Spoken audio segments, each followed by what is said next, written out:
তখন খুব সকাল, আমরা এসেছি গাছিদের কাছে। গাছিরা তখন ব্যস্ত এই পাখি দেখা পরে খেজুরের গাছ থেকে হাড়ি খুলতে। আমরা তাদের পিছু পিছু, তারা এ গাছ থেকে ও গাছ সব মিলে অনেকগুলো হাড়িতে রস সংগ্রহ করলো। আর তাদের সাথে সাথেই আমরা ফিরে আসলাম গাছিদের সেই আশ্রয়স্থলে, যেখানে বসে তারা খেজুরের রস থেকে জাল দিয়ে গুড়ে রূপান্তরিত করে। রস থেকে কিভাবে গুড় তৈরি হয় সেই প্রক্রিয়াটি দেখি এবং তাদের কাছ থেকে তাদের অভিজ্ঞতা ও কথোপকথন জানার চেষ্টা করি। আশা করি শুরু থেকে শেষ পর্যন্ত আমাদের সাথেই থাকবেন।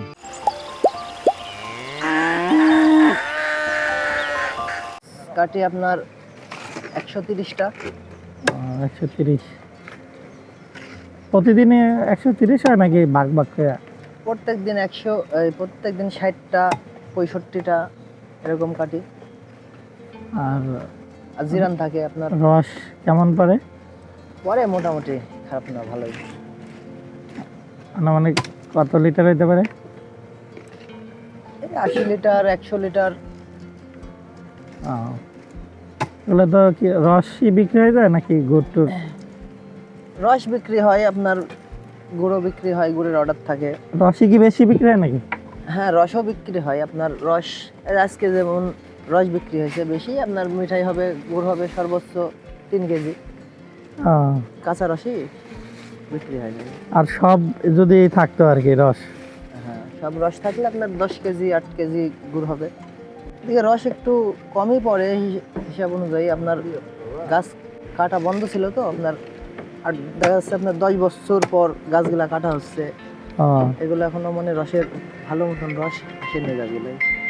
আর রস যদি বেশি পাইতে হয় তাহলে করা দরকার। এই আপনার 2-1 বছর কাটলেই রসটা বেশি তখন নামবে গাছ থেকে। আর আমরা তো অনেকে রস খাই, তো রস ধরেন কোন সময়ের রসটা খাইতে মজা বেশি ভালো লাগে? রস আপনার যে কোনো সময় খাবেন, মানে একটু গাছটা জিরান হলে তখন রসটা একটু মিষ্টি হয় বা সুস্বাদু হয়। প্রত্যেক দিন কাটলে রসটা আপনার খাওয়ার মতো হয় না, রসটা একটু পানসা হয়। আর কালারও তো একটু কোনো সময় দেখা যায় যে একটু লাল, কোনো দেয় সাদা। এটা কি গাছের কারণে নাকি? এটা মনে করেন যে কারিগরের কারণে। আপনার হচ্ছে আপনার গুড়ের কালারটা অনেক রকম করা যায়। গুড় হইতে কত সময় লাগে? এই আপনার বেশি রস হইলে আপনার হচ্ছে যে 2 ঘন্টা 2.5 ঘন্টা 3 ঘন্টা। আজকে আধা ঘন্টার মধ্যে হয়ে যাবে। আজকে রস কম না? আজকে কাঁচা রস বিক্রি করেছি তো। জোলা গুড় যেটা বলে, জোলা গুড়ই তো বেশি বানান না? আপনার যেখানে যেরকম খায় আর কি, সেখানে মানে এখানে আপনার ঝোলা গুড়টাই বেশি পছন্দ করে, পিঠার সঙ্গে খায়। এই জন্য মনে করেন যে ঝোলা গুড়টাই বেশি এখানে চাহিদা। বরিশালে তো মনে হয় জোলা গুড়। কেউ যদি মনে করেন যে শক্ত বাটালি লেয়, অর্ডার দিলে আমরা তৈরি করে দিই।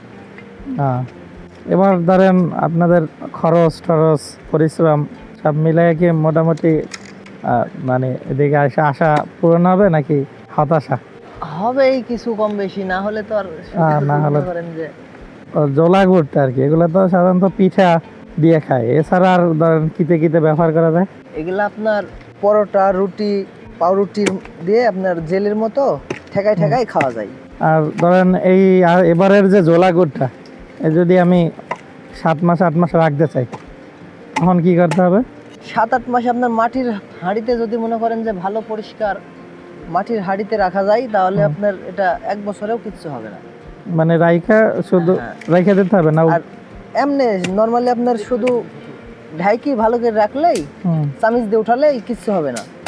আর যদি মনে করেন যে ফ্রিজে রাখবো তাহলে তো কোনো কথাই নাই, কিন্তু ফ্রিজে রাখলে আপনার গুড়ের ঘ্রাণটা নষ্ট হয়ে যায়। আর এই যে একটা দানা পড়ে না, এটা কি রাইখা দিলেই পড়ে নাকি? ওটা রাখলেই পরে, তারপরে মনে করেন যে যদি একটু ঘন করে জাল দেওয়া হয়, তাহলে মনে করেন যে ওটা মনে করেন দানা তৈরি করা যায়। এই কালার তো আমাদের এদিকে লাল হয় না, হালকা লাল কালো জাতীয়। এটা অনেক জায়গায় দেখি যে কেমন যেন সাদা হয়, এটা কি কারণে আর কি? অল্প রস জ্বালালে আপনার একটু কালারটা সাদা হয়। আর আপনার হচ্ছে গুড় আপনার মেলা রকম তৈরি করাও যায়, একদম চুনের মতো সাদাও করা যায়। মানে তৈরি করার প্রক্রিয়ার মধ্যে বিষয়টা এটা কৌশল না? হ্যাঁ, গুড় আপনার সাদা করতে কোনো রকম মেডিসিন বা কোনো কিছু লাগে না।